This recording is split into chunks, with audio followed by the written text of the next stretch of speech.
चलिए शुरू करते हैं, ठीक है। ये सब देखिए सब इम्पोर्टेंट है आपके 2025 के एग्जाम के लिए। कल हमारा हुआ था क्या, अक्टूबर क्रांति बताया थे। अक्टूबर क्रांति क्या है नहीं बताया, तो चलिए अक्टूबर क्रांति के बारे में चर्चा करते हैं। दूसरी बात क्या है ये बताया था आपको,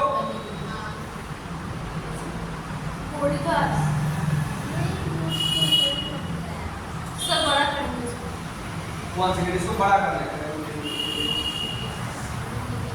पहले बड़ा कर लेते हैं, ठीक है। ज्यादा चलिए तो इसमें पहले ये देखेंगे पूंजीवाद आपका हो चुका है। अक्टूबर की क्रांति, अक्टूबर की क्रांति के बारे में क्या वो पानी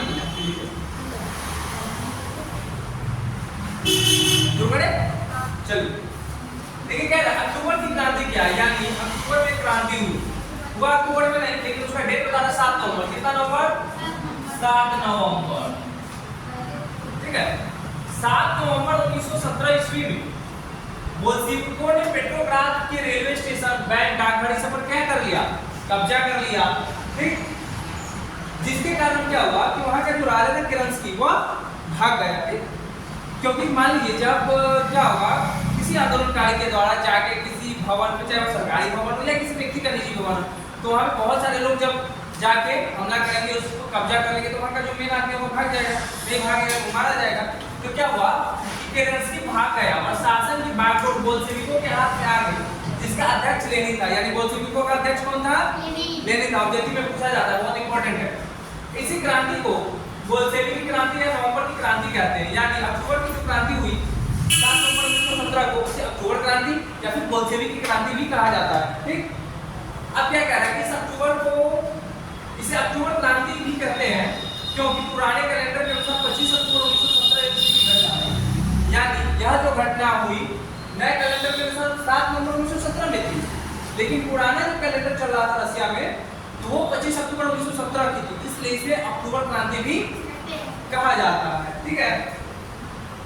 अब देखिए हमारा नेक्स्ट क्या है, समाजवाद की क्या विशेषता है।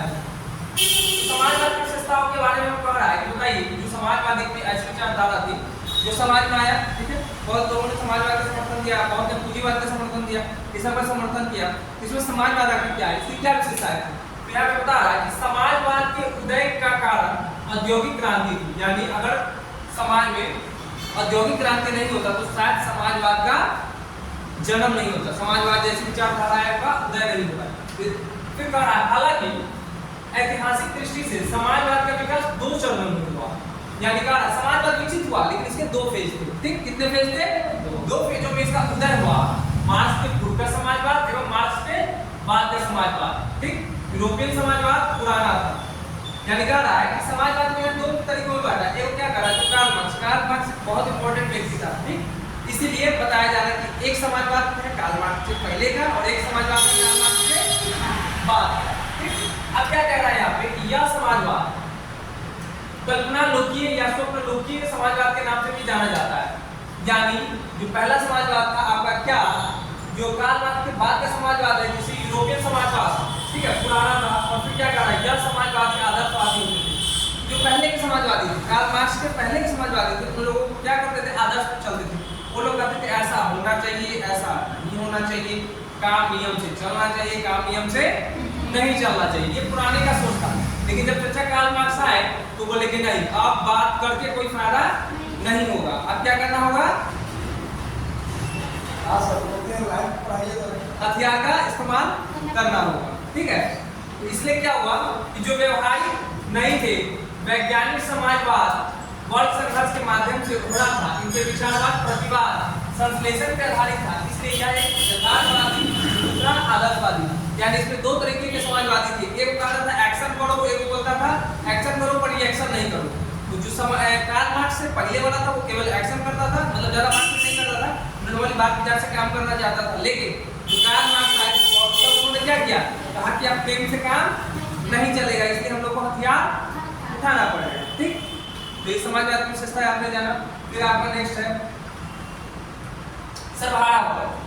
क्या सर्वहारा वर्ग किसे कहते हैं, सर्वहारा जो सब तरीका से हारा, नाम में से ये इसका खुलासा हो रहा है। क्या कहा, समाज का वह वर्ग जो लाचार है, जिसमें किसान आते हैं, कृषक आते हैं, मजदूर आते हैं। आप जानते हैं कि इन सबका कोई नहीं होता है, जो जिसको जो मन हो तो वहां पीट देता है। ठेला वाला को देखते हुएगा कि रास्ते में चल रहे, कोनो कार वाला जा रहा है, ठेला वाला से बदतमीजी कर लिया, वही कार वाला से जल्दी करता नहीं करता, कार वाला साइकिल वाला से कर लेता है, सोचता है बोलेगा तो बोलेगा करता। हर आदमी अपने से नीचे तबके को दबाना चाहता है। ठीक, तो क्या बता रहा है यहाँ पे, समाज का वह लाचार वर्ग जिसमें गरीब, किसान, कृषक, मजदूर, सामान्य मजदूर, श्रमिक एवं आम गरीब लोग शामिल हो, उसे सर्वहारा वर्ग कहते हैं। यानी वह वर्ग जिसका कोई नहीं है, जो सब जगह चारों तरफ से हारा, वही सर्वहारा।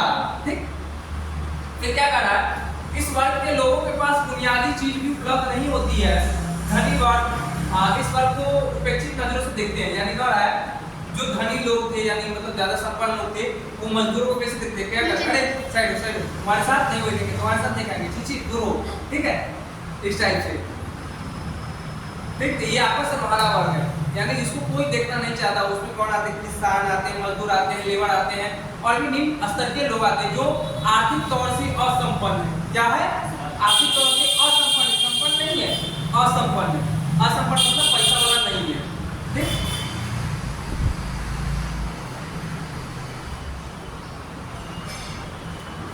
बंद करो।